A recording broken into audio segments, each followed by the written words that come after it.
Almost no one in the West is talking about it. What China, Russia, and the United States have done over the last few days will change everything in the biggest way possible, and it's already leading to an economic world war, the likes of which we've never seen before. We'll get into the stunning details in a minute, but first, you'd be forgiven if you were distracted by headlines over the past few months saying that Xi Jinping of China will be thrown out of office soon, or that Vladimir Putin is hiding in a bunker somewhere. All of this is a distraction, and none of it's true. In fact, these two world leaders have been meeting regularly, building up massive stores of gold, silver, and securing land that includes as many precious minerals as possible. They've been meeting recently, in fact, to align their currencies together, simpatico, around precious metals. Now, China doesn't have a lot of precious minerals and petroleum, so they need this partnership. And Russia doesn't have the semiconductors and the electronics, so they need those from China. It's a great symbiotic relationship that has grown by over 40% since the start of this war. Yeah, since the beginning of this year. Now, while at the same time the United States announced they are now $31 trillion in debt, $7 trillion of that is to China. So who gets the upper hand now? But the United States is getting desperate, which I will show you more about in a second. And what the Biden administration just did might make your jaw hit the floor. I promise you, no one is reporting on this. It's an astonishing story. Meanwhile, China just congratulated Russia on the annexation of the Donbas region, which is one of the most mineral-rich areas in the world. That is now under Russia's control. And just a few hours ago in China, yes, earlier this morning, China's President Xi Jinping opened the CCP conference with a speech that most of you who watch Western mainstream media will never see. But it was a historic speech, in my opinion. Xi Jinping outlined how China's control of Hong Kong is now complete, and that Taiwan is next. Let me repeat that. Xi Jinping stood up and declared the control of Hong Kong is now complete, and Taiwan is next. Think he's bluffing? I don't. If you've been watching my show for any length of time, you know that I've been saying that the coming war with China is the biggest story in the world, and it's the main story. And China's full control of Taiwan will be the catalyst. Russia's annexation of the mineral-rich Donbas region was just the start of this show, a template for how this is going to go. NATO can fool around all they want in Ukraine because they don't really care about Ukraine at all. They will use Ukraine, and Russia will never give up the Donbas. And America and Western powers will be weakened for spending billions of dollars in a fruitless provocation of Russia. Next to America's failures in Vietnam and Afghanistan, I believe it will go down as one of the biggest military mistakes in Western history. Here's a stupid idea. Let's get the NATO countries together. Let's install a puppet government in Ukraine in 2014, which is what they did. And then let's provoke Russia. Sounds like a great plan. Morons. How'd that work out for you?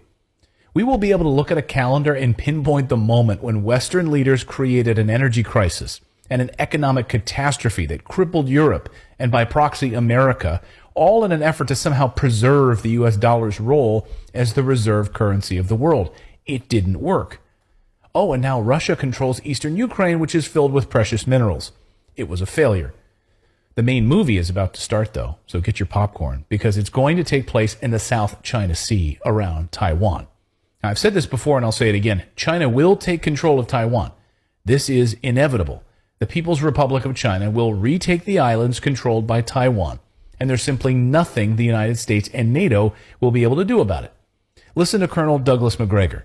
Beijing will not allow Taiwan to become a garrison state for American armed forces or Japanese armed forces or any foreign power. And if they think that we are going to ally ourselves with Taiwan, if they think we are going to intervene to defend that island in the event of a dispute, then we will be at war with China for the reasons that I just outlined. And we are not prepared for that. We are grossly overstretched. We don't have the logistical infrastructure. And frankly, there's an old adage that everyone should remember. A ship's a fool to fight a fort. You have to fight China from the sea. We can't win that. China can absorb everything we throw at it. And the Chinese are happy to sit there, let us travel thousands of miles to reach them, and then sink us. He's right. But the real war has already started. I promised you a stunning story that might make your jaw hit the floor, as it did for me. This week, we learned what the Biden administration just did to China because it's scared of what's coming.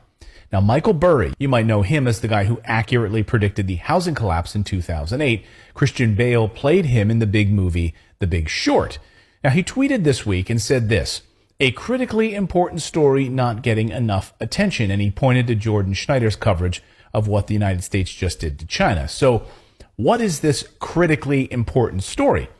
Well, here it is. Quote, lots of people don't know what happened yesterday. To put it simply, Biden has forced all Americans working in China to pick between quitting their jobs and losing American citizenship. Yeah, losing American citizenship because they're working in China? Yeah, it gets worse. Every American executive and engineer working in China's semiconductor manufacturing industry resigned yesterday, paralyzing Chinese manufacturing overnight.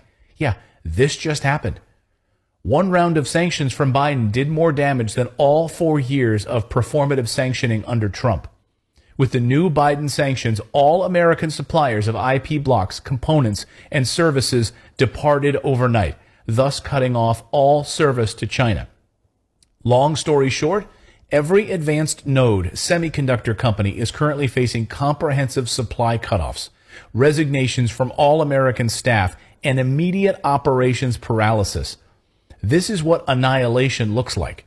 China's semiconductor manufacturing industry was reduced to zero overnight. Complete collapse, no chance of survival, he writes.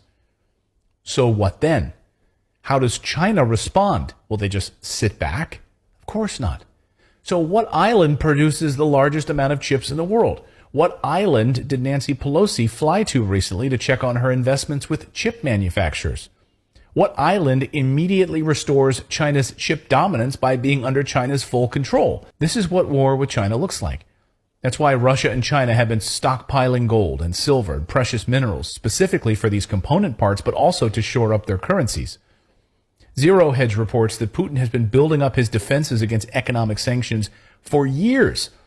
It's almost looking like he knew this was coming. И так называемые наднациональные элиты не стремились сохранить существующий порядок вещей. Наступает все-таки новая эпоха, новый этап в мировой истории. И только подлинно суверенные государства могут обеспечить высокую динамику роста. So as the Western media started talking crap about Russia, Putin started stockpiling gold and getting rid of the US dollar reserves. The gold experts I'm speaking to don't see this happening overnight.